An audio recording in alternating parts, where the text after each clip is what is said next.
The scotch was still amber in the bottle when Charles and Catherine Romer vanished from a Georgia motel room on the 8th of April, 1980. Their tax papers lay spread across an untouched bed, reading glasses folded neatly on the nightstand, and their 1979 Lincoln Continental had disappeared into the storm-soaked night without leaving a single witness. For 44 years, their daughter Elise refused to believe they had simply driven away and abandoned her. She haunted police stations, hired private investigators, and stood vigil at a murky retention pond behind the Royal Inn, where something dark seemed to wait beneath the surface. But when a sonar scan finally revealed the truth hidden in that black water, it didn't just solve the mystery, it exposed how an entire community had turned their backs on a grieving daughter who knew exactly where her parents were buried all along. Before we get into the story, drop a comment with your country and the time right now. Dawn mist clung to the retention pond behind what used to be the Royal Inn in Brunswick, Georgia. Sheriff Caleb Porter adjusted his radio as the private sonar team's winch strained against something heavy beneath the black water. 44 years of silt and decay had claimed many secrets, but this morning felt different. The crowd gathered behind yellow tape reporters, locals, and one elderly woman whose hands trembled against the chain-link fence. Elise Romer had stood at this same spot countless times, whispering to the dark water that everyone else ignored. Metal scraped against concrete as the cables went taut. Water cascaded off something large and angular, breaking the surface. A grill emerged first, then headlights clouded with algae. The winch groaned, lifting what remained of a 1979 Lincoln Continental from its watery grave. Porter squinted at the rear bumper, as muddy water drained through rusted holes in the trunk. A license plate hung by one bolt, its faded letters barely visible. 1980. The sheriff's hand found his radio. His voice cut through the morning air like a blade through fabric. "This is Porter. We may have just found the Romers." Elise collapsed against the fence, 44 years of grief pouring out in a single, broken sob. The photo had been taken just 3 months earlier at their 51st anniversary party. Charles Romer, 74, and still dignified in his pressed gray suit, stood with his arm around Catherine, 72, and radiant in pearls that caught the Miami Beach sunlight. Their Scarsdale friends had toasted them that January evening, calling them an inspiration. Now, on the 6th of April, 1980, they loaded suitcases into their Lincoln Continental, with the same methodical precision Charles brought to everything. He checked the oil, tire pressure, and gas tank, while Catherine folded road maps and packed sandwiches in a wicker basket. Their Miami Beach neighbors gathered on the sidewalk to wave goodbye. Mrs. Goldstein pressed a bag of homemade rugelach into Catherine's hands. "For the road, darling. Drive safe." Charles started the engine, its V8 purring with the satisfaction of regular maintenance. The Lincoln's leather interior still smelled new, though they'd owned it for 6 months. Catherine settled into the passenger seat, already pulling out her address book to plan which friends they'd visit in Scarsdale. "Ready for one last adventure?" Charles asked, backing out of the driveway. Catherine squeezed his hand. "With you?" "Always." They drove into the sunset, unaware that the wedding photo Catherine had tucked into her purse would outlive them both by decades, becoming the image that would stare back from missing persons flyers yellowed with time. The Glenn Miller Orchestra swung through "In the Mood" as the Lincoln Continental cruised north on Interstate 95. Catherine hummed along, tapping her pearl bracelet against the armrest in time with the music. Charles kept the speedometer steady at 65, his hands relaxed on the wheel. They had driven this route dozens of times over the years, Miami to Scarsdale, winter home to summer home, warm beaches to familiar faces. The ritual never lost its comfort. Catherine would navigate with her collection of AAA triptychs, while Charles provided steady commentary on passing landmarks. "Look, honey." Catherine pointed to a roadside diner shaped like a silver bullet. "Mel's Place. Remember when we stopped there with Elise in 75? Charles smiled. "She ordered chocolate chip pancakes for dinner. You were horrified." "I was not horrified. I was diplomatically concerned." They pulled into the diner's gravel lot as the afternoon sun slanted through the windshield. Inside, a young waitress with tired eyes and a genuine smile seated them by the window. Catherine ordered coffee and apple pie. Charles asked for the meatloaf special. "You folks passing through?" the waitress asked, refilling their water glasses. "Driving home to New York?" Catherine replied. "Our 52nd anniversary is next week." The waitress beamed. 52 years. That's beautiful. "Y'all are lucky." Charles reached across the table to squeeze Catherine's hand. "The luckiest," he agreed. They drove away as evening shadows lengthened across the Georgia pines, the cassette tape still playing their soundtrack to eternity. The Royal Inn sat just off Interstate 95, its Holiday Inn sign flickering against the stormy April evening. Charles parked the Lincoln under a streetlight, noting how the recent rain had turned the asphalt into mirrors reflecting neon. The parking lot sloped gently toward the back of the property, where a retention pond collected runoff from the highway. Catherine gathered her purse and jewelry box while Charles retrieved their matching leather suitcases from the trunk. The desk clerk, a college kid named Tommy who worked nights to pay for classes, checked them into room 127 with efficient politeness. "How long you folks staying?" Tommy asked, sliding the key across the counter. "Just tonight," Charles replied. "Driving to Scarsdale tomorrow." "Scarsdale, New York? Long drive ahead of you," Catherine smiled. "We've done it many times. This old car knows the way by heart." Room 127 faced the parking lot, its window offering a view of their Lincoln and the wooded area beyond.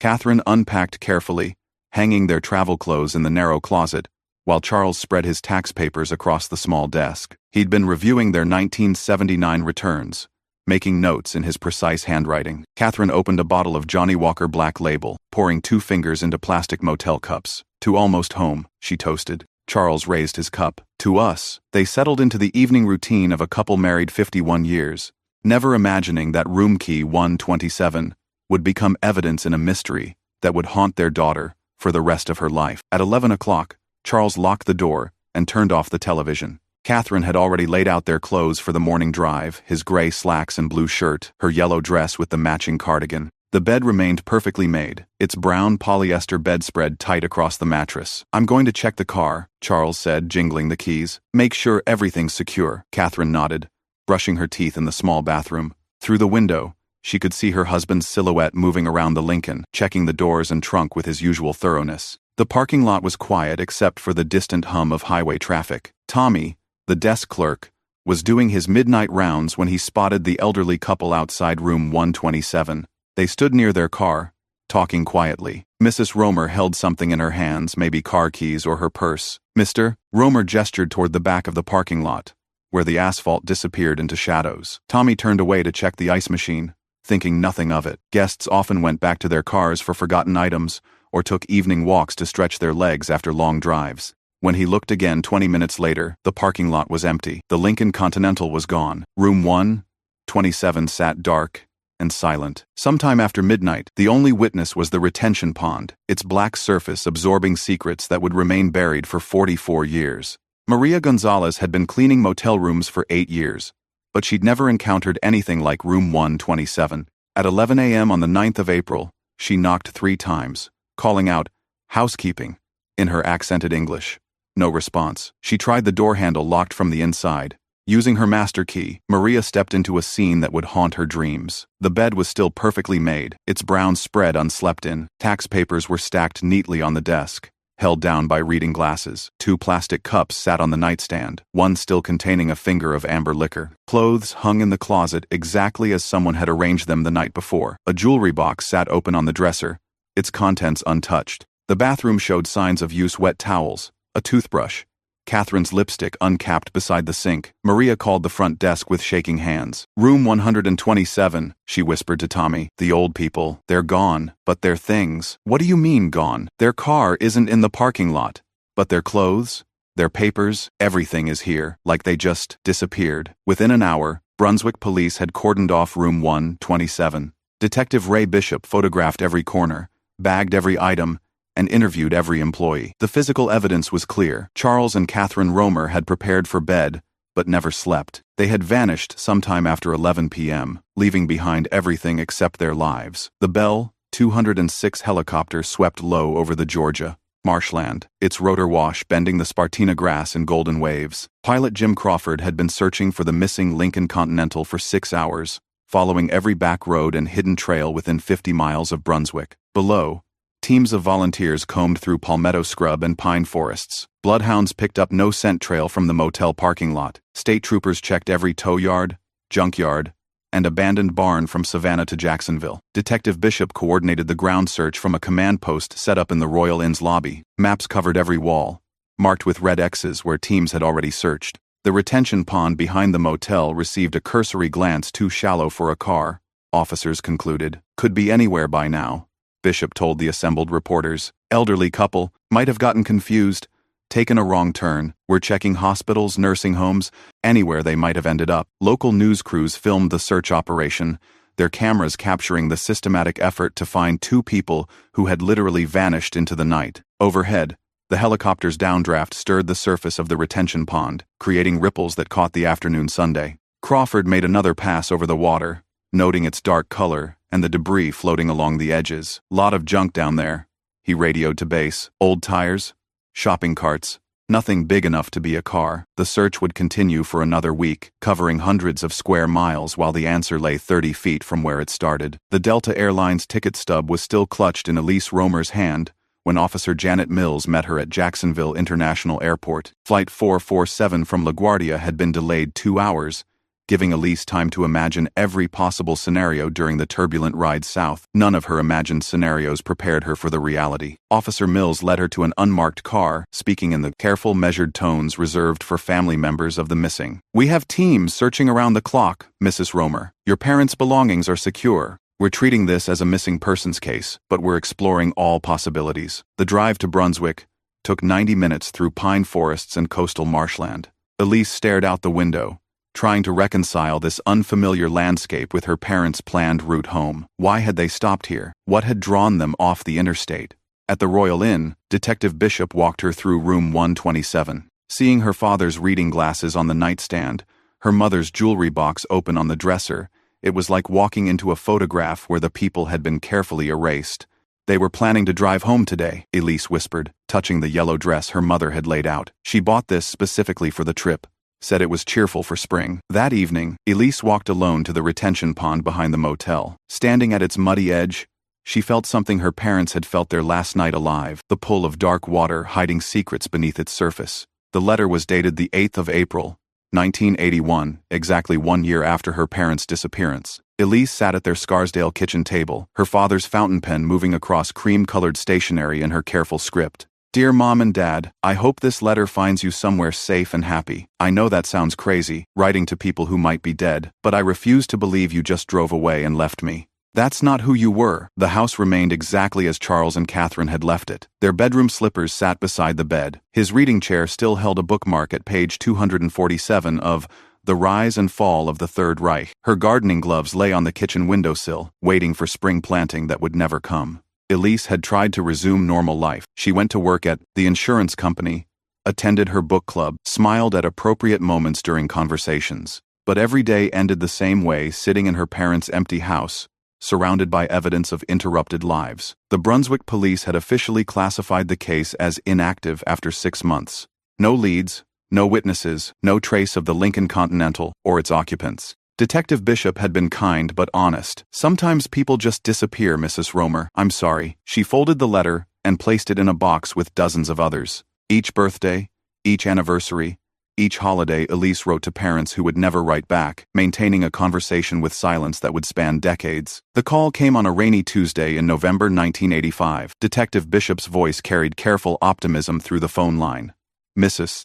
Romer, we have some remains that were found in Chatham County. We need a DNA sample to rule out or confirm." Elise drove to Brunswick through a landscape blurred by rain and tears. 5 years of carrying hope like a live wire in her chest had taught her to steel herself for disappointment, but the possibility still made her hands shake on the steering wheel. The skeletal remains had been discovered by hunters in a wooded area 20 miles from the Royal Inn. Age and gender matched. Dental work was inconclusive. DNA testing was still emerging technology, expensive and time-consuming, but the state had agreed to process samples from both remains and Elise. She sat in the sterile medical examiner's office while a technician swabbed the inside of her cheek. The cotton swab represented either closure or another dead end. There was no middle ground in the mathematics of loss.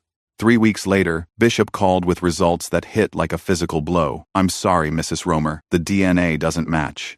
These remains aren't your parents." Elise hung up and walked to her parents' bedroom, where she kept a detailed map of Georgia, marked with red X's for every false lead, every dead end, every moment when hope had risen just high enough to make the fall more devastating. She added another X to the growing constellation of disappointment. The demolition notice was posted on the Royal Inn's front door in faded yellow paper, announcing that the building would be torn down to make room for a strip mall.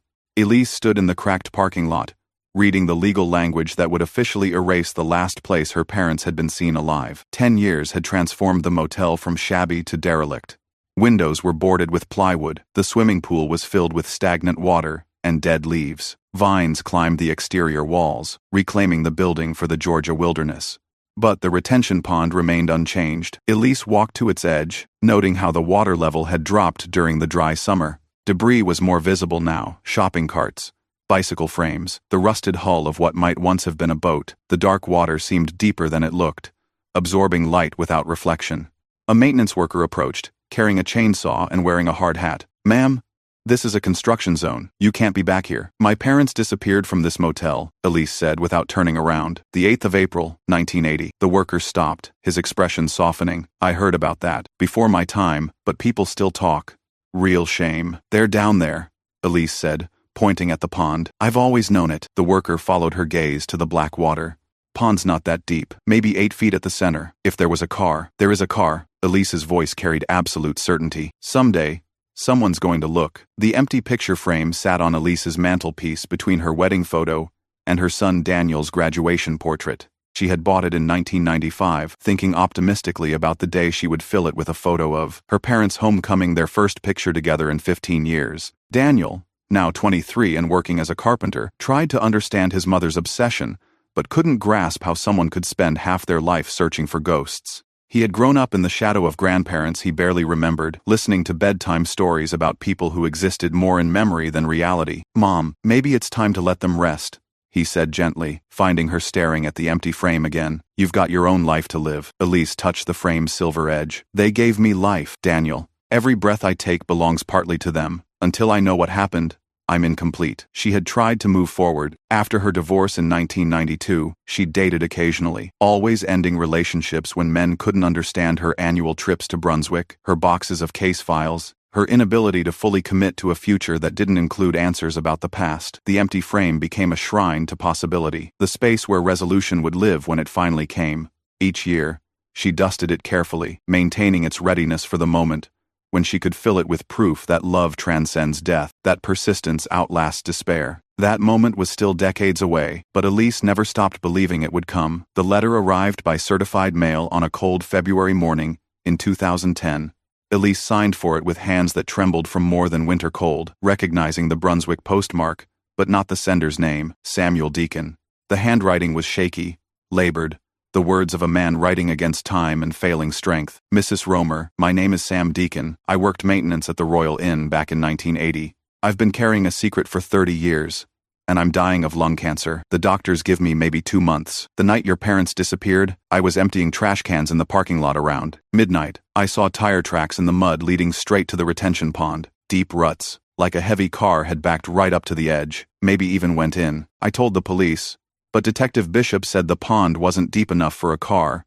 Said I was seeing things, maybe tire marks from the cleanup trucks. I was young, needed the job, so I kept quiet. I've regretted it every day since. I saw your mother's picture in the paper on the anniversary last year. She looked like my grandmother. Kind eyes. I'm sorry I never spoke up. I hope this helps, even after all these years. The car is in that pond, Mrs. Romer. I'd bet my life on it. What's left of it?" Elise read it 17 times before calling Detective Bishop, who had retired but still lived in Brunswick. "Sam Deacon," Bishop mused. "Yeah, I remember him. Nervous kid. Always thought he was looking for attention." The petition had 847 signatures when Elise presented it to the Brunswick City Council on a muggy Tuesday evening in August 2010. She had spent 6 months collecting names, standing outside grocery stores, knocking on doors, attending church services where she wasn't a member.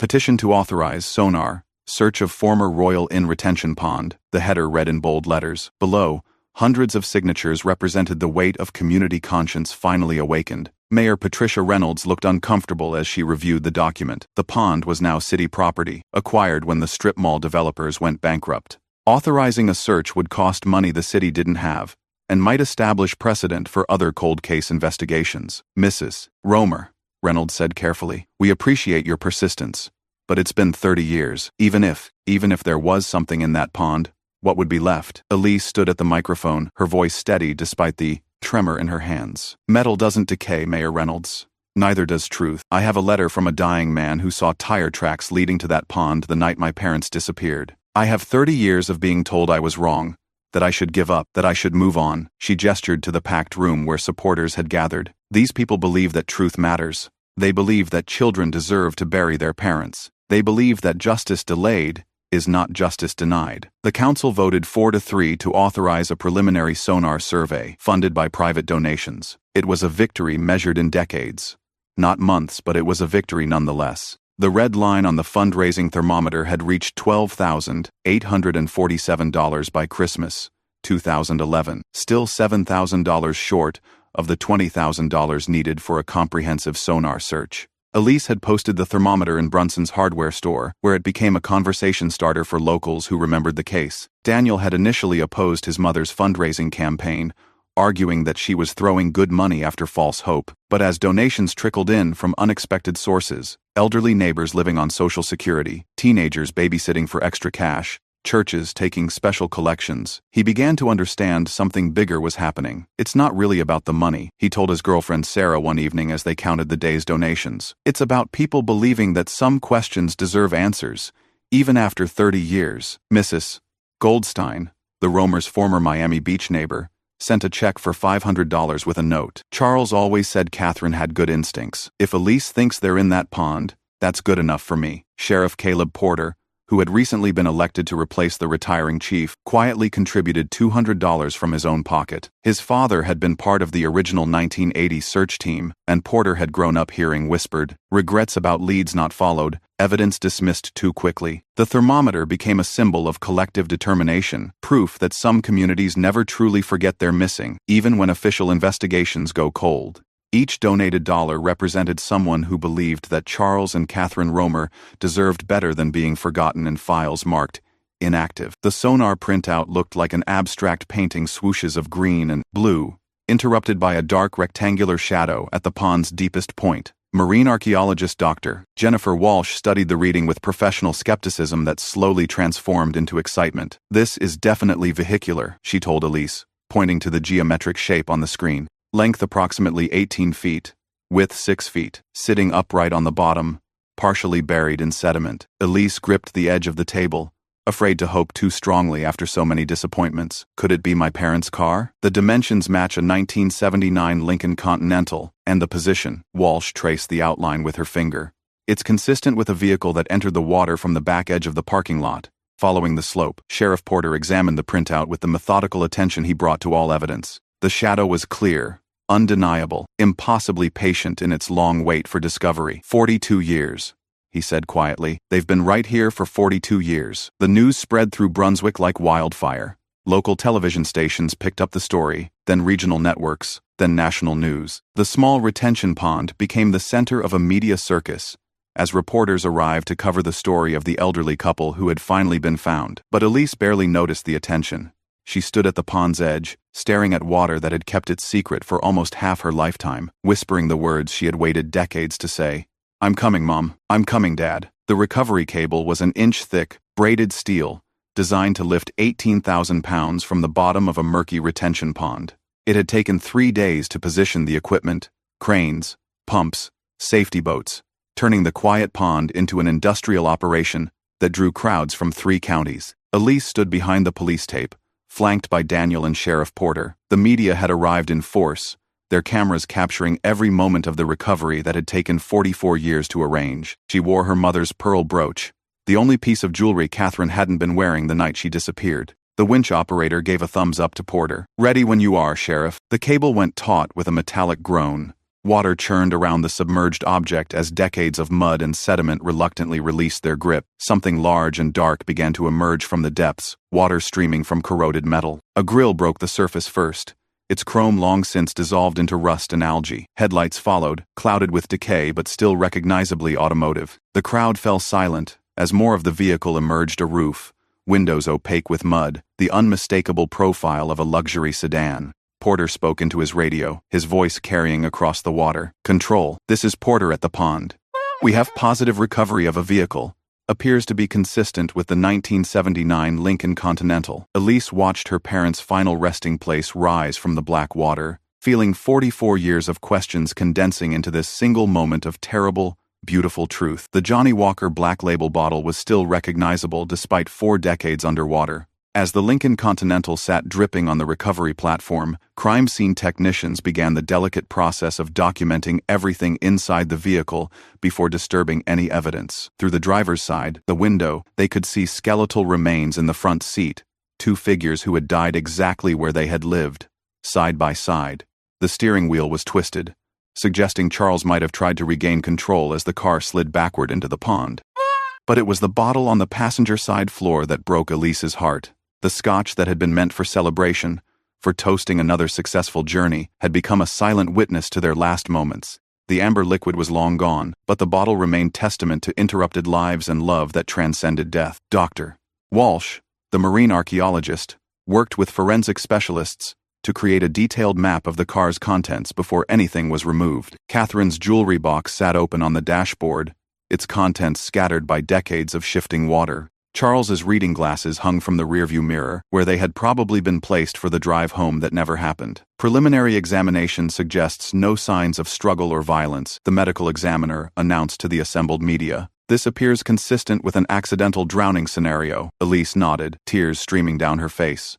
She had always known her parents hadn't abandoned her. They had simply made one wrong turn in a dark parking lot, and it had cost them everything they would never live to see. The official accident reconstruction report was 43 pages of measurements, photographs, and professional analysis that concluded what Elise had suspected for decades. Charles and Catherine Romer had died in a terrible accident caused by confusion, darkness, and a poorly designed parking lot. The evidence told a simple, heartbreaking story. On the night of the 8th of April, 1980, the Romers had returned to their car after securing their room. The parking lot was wet from evening storms, and the asphalt sloped at a deceptive angle toward the retention pond. Tire marks preserved in the mud invisible to investigators in 1980, but revealed by modern forensic techniques, showed that Charles had backed up further than intended. The Lincoln's heavy rear end had crested a small rise, and suddenly the car was sliding backward down a slope made treacherous by rain. Brake marks indicated Charles had tried to stop, but the momentum of an 18-foot, 4,000-pound luxury sedan on wet asphalt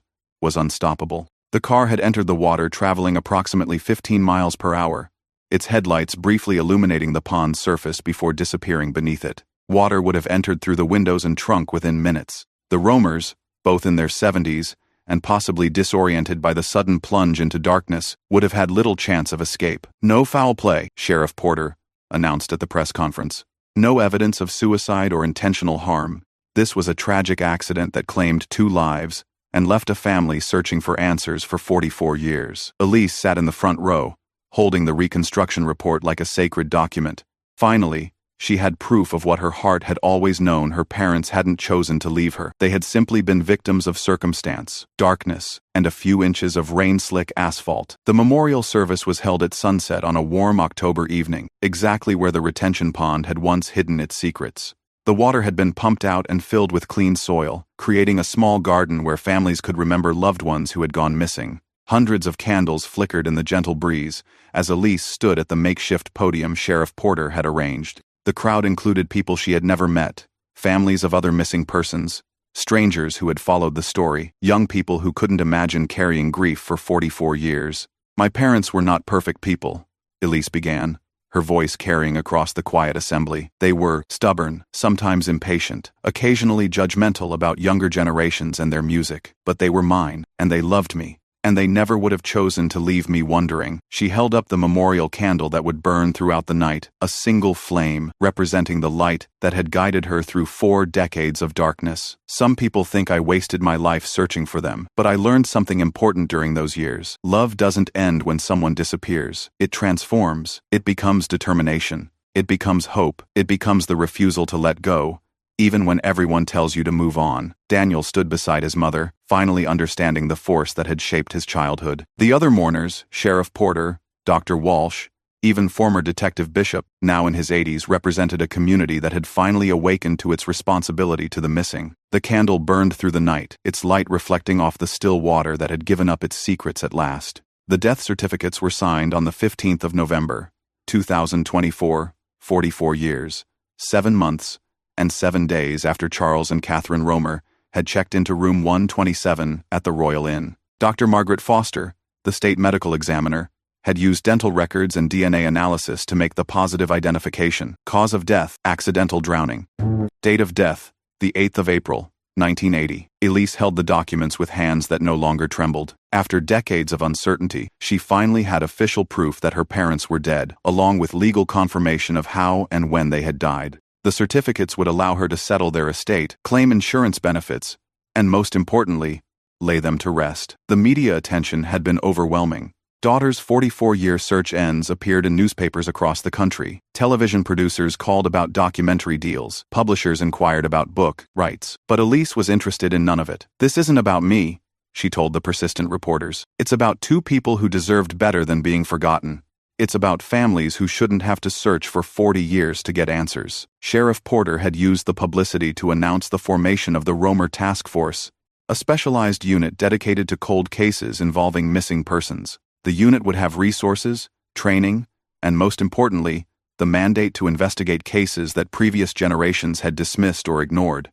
Standing outside the medical examiner's office, death certificates in hand, Elise felt something she hadn't experienced in 4 decades: peace. The funeral was held on a crisp December morning at Ferncliff Cemetery in Scarsdale, where Charles and Catherine Romer were finally laid to rest beside the empty graves that had waited 44 years for their arrival. The headstone was simple granite, engraved with their names, birth dates, and the final date that had eluded their family for so long. Charles William Romer, 1906-1980. Catherine Marie Romer, 1908-1980. Beloved parents and grandparents, lost but never forgotten. Daniel had insisted on paying for the funeral, telling his mother it was time for the next generation to carry some of the burden. The service was attended by people from 3 states, relatives who had given up hope decades ago, neighbors from both Miami Beach and Scarsdale, law enforcement officers who had worked the case, and strangers who had been moved by the story of persistence rewarded. Elise placed 2 items on the caskets before they were lowered into the ground: the bottle of Johnny Walker Black Label that had been recovered from the car, and the wedding photo that had survived longer than the marriage it commemorated. "They're together," she whispered to Daniel as dirt began to cover the caskets. They were together at the end, and they're together now. After the service, families of other missing persons approached Elise with their own stories: children who had vanished from playgrounds, teenagers who had driven away and never returned, elderly relatives who had wandered into forests and disappeared. Each story carried the same desperate hope that had sustained her for 44 years. The Romer case had become a symbol that some questions could be answered, even after decades of silence. The bronze plaque was unveiled on a bright January morning at the entrance to the Romer Memorial Garden, where the retention pond had once hidden its secrets. Sheriff Porter had worked with the city council and private donors to create a permanent memorial to missing persons, a place where families could find hope and communities could confront their responsibilities to the lost. The Romer Task Force, the plaque read, dedicated to the memory of Charles and Catherine Romer and all who await answers. Established 2024. Every missing person matters. Every family deserves truth. Elise stood beside Sheriff Porter as he addressed the crowd of officials, media representatives, and families of the missing. The task force had already reopened 6 cold cases, using modern technology and resources that hadn't existed when her parents disappeared. Mrs. Romer's 44-year search teaches us that persistence can triumph over indifference, Porter said, his voice carrying across the memorial garden. Her refusal to accept case closed when she knew the truth was still buried has given us a new model for investigating missing persons cases. The bronze plaque would outlast everyone present at the ceremony, serving as a permanent reminder that some loves transcend death, some searches transcend time, and some truths transcend the limitations of human investigation. Young Detective Lisa Chen, newly assigned to the task force, approached Elise after the ceremony. "Mrs. Romer, I want you to know that, every case I work, I'm going to ask myself, what would Elise do? How far would she go for answers?" Elise smiled, seeing her own determined spirit reflected in the young officer's eyes. The letter was written on cream-colored stationery that matched the hundreds Elise had composed over 44 years. But this one was different. It was the last letter she would ever write to parents who could no longer answer. The final entry in a conversation that had sustained her through the longest search of her life. "Dear Mom and Dad, I found you. After 44 years, 7 months, and 9 days, I brought you home. You're buried now in Ferncliff Cemetery, in the plot next to where I used to visit and talk to empty ground. Your headstone is beautiful, simple, and dignified, just like you would have wanted. She wrote at their old kitchen table, surrounded by the belongings she had preserved like a shrine. Tomorrow, Daniel would help her pack everything for donation to charity. The house would finally be sold. Its long vigil ended. I want you to know that I never stopped believing. When the police said you had wandered away confused, I knew better. When the newspapers called you missing persons, I knew you were waiting to be found. When friends said I should move on, I knew that love doesn't follow other people's timelines. The letter ran 3 pages, summarizing 4 decades of searching, hoping, and refusing to surrender to silence. She wrote about Daniel's childhood, about the grandchildren Charles and Catherine would never meet, about the community of families she had joined, people united by loss and bound together by stubborn hope. You can rest now. Your story is complete. Your daughter kept her promise. She signed it as she had signed all the others. Love, always. Elise. Then she folded the letter and placed it in the box, with all the rest a record of conversations that had lasted longer than most marriages, deeper than most friendships.